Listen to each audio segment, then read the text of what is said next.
Hello नमस्कार दोस्तों। तो 13 जून को एक और एसएमई आईपीओ ओपन होने जा रहा है Eton papers and form limited का। तो देखेंगे हम कंपनी के काम के बारे में, उसके बाद जानेंगे आईपीओ डिटेल, कंपनी का फाइनेंशियल कैसे हैं, ग्रे मार्केट में डिमांड कैसी चल रही है, और अंत में बताएंगे अपना व्यू कि इस एसएमई आईपीओ में अप्लाई करना है या उसको अवॉइड करना। तो सबसे पहले देख ले रहे हैं हम कंपनी के काम के बारे में। तो Eton papers and form limited की स्थापना 2019 में हुई थी और company paper product supply chain में इंटरमीडिएटरी का काम करती है, यानी जो भी हमारी बहुत सारी मिल्स होती हैं तो वहाँ से यह पेपर उठाती है और जो पैकेजिंग इंडस्ट्री है तो उन क्लाइंटों को यह उस पेपर को सप्लाई करती है। तो कंपनी का इतना काम है। कंपनी कई प्रकार के पेपर जैसे craft paper and duplex board और भी साथ साथ में और कई सारे प्रोडक्ट हैं जो कि कंपनी ऑफर्स करती है।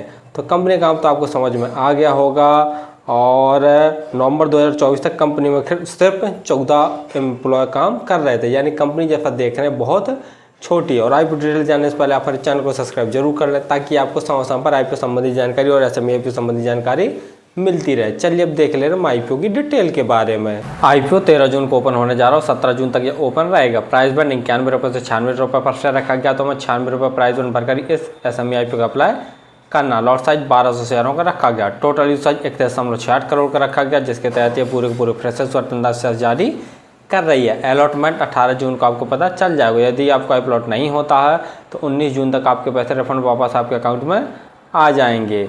जो लिस्टिंग डेट है वह 20 जून रखी गई है। रिजर्वेशन में क्यूआईबी के लिए 5% का रिजर्वेशन, रिटेल भाइयों के लिए 47.5% और एचएनआई कैटेगरी के लिए भी 47.5% का रिजर्वेशन रखा गया है। रिटेल कैटेगरी में यदि आप 1 लॉट अप्लाई करते हैं तो आपको 1,15,200 रुपये खर्च करने पड़ेंगे और रिटेल कैटेगरी में 1 लॉट अप्लाई किया जा सकता है। यदि एचएनआई कैटेगरी में अप्लाई करना चाहते हैं तो कम से कम 2 लॉट अप्लाई करने पड़ेंगे, जिसके लिए आपको 2,30,400 रुपये खर्च करने पड़ेंगे। ROE 66.53%, ROCE 43.84%, डेप्ट टू इक्विटी 0.79, यानी ROE ROCE तो काफ़ी दमदार है। डेप्ट टू इक्विटी भी 1 से कम है, ये भी कहीं ना कहीं सही है। PE 14.1 है। वहीं जैसे फाइनेंशियल देख रहे हैं तो ऑल अमाउंट सभी के सभी करोड़ में दिए हुए हैं। कंपनी के एसेट साल दर साल लगातार बढ़ रहे हैं। रेवेन्यू देखते हैं तो मार्च 2022 में कंपनी का रेवेन्यू 89 करोड़ का था, जो कि बढ़कर मार्च 2023 में 91 करोड़ का, मार्च 2024 में इनका रेवेन्यू बढ़कर 96 करोड़ का और मार्च 2025 में इनका रेवेन्यू बढ़कर 138 करोड़ का हो गया। तो रेवेन्यू में साल दर साल काफ़ी अच्छी ग्रोथ देखने को मिल रही है। वहीं प्रॉफिट आफ्टर टैक्स देखते हैं तो मार्च 2022 में कंपनी ने 76 लाख का नेट प्रॉफिट जनरेट किया था। 2023 में इनके प्रॉफिट में गिरावट देखने को मिली, सिर्फ 50 लाख का नेट प्रॉफिट जनरेट किया।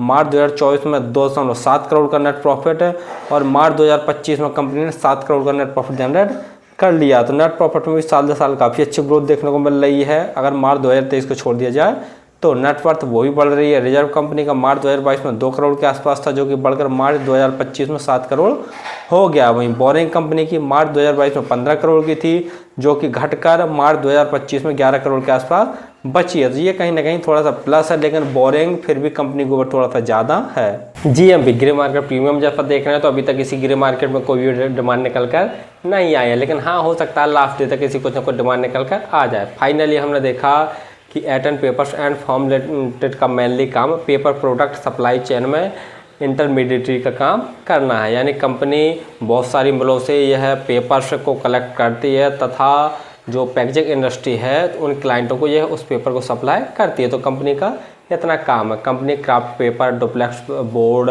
और भी बहुत सारे प्रोडक्ट हैं जिनको ये सप्लाई करती है। तो कंपनी काम तो ठीक ठाक है, लेकिन बहुत ज़्यादा कंपटीशन वाला है और कंपनी बहुत छोटी है, जैसा बता ही चुके हैं कि सिर्फ 14 एम्प्लॉय काम कर रहे हैं। अगला ग्रे मार्केट में जैसा डिमांड देख रहे हैं तो अभी तक किसी ग्रे मार्केट में कोई भी डिमांड निकल कर नहीं आई है, लेकिन हाँ जैसा फाइनेंशियल देख रहे हैं तो फाइनेंशियल काफ़ी दमदार है। साल दर साल रेवेन्यू में ग्रोथ देखने को मिल रहा है। प्रॉफिट आफ्टर टैक्स में भी काफ़ी अच्छा जो उछाल है वो देखने को मिल रहा है। बोरिंग कंपनी के ऊपर थोड़ी सी ज़्यादा है, लेकिन प्लस पॉइंट ये है कि कंपनी अपनी बोरिंग को धीरे धीरे कम कर रही है और रिजर्व को बढ़ा रही है। तो मेरे हिसाब से यदि आप इस एसएमई ऐप में अप्लाई करना चाहते तो लास्ट डे ही अप्लाई करें।